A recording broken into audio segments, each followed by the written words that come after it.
Guys कस्तो आलिसान भवन बनाइदिएको छ।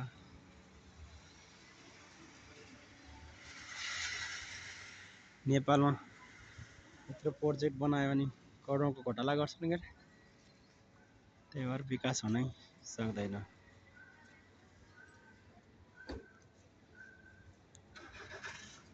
अझै लिफ्ट हालिदिएको छ, अन्डरग्राउन्ड पार्किङ बनाइदिएको छ।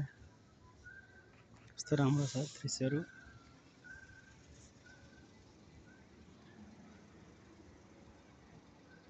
भित्र मार्केटहरू, अर्ग्यानिक फुडको पसलहरू, हेर रेस्ट रुमहरू, कम्फर्ट रुमहरू, सावर रुमहरू सबै हेर्दा सामान्य देख्यो भने भित्र सबै सुविधा सम्पन्न छ।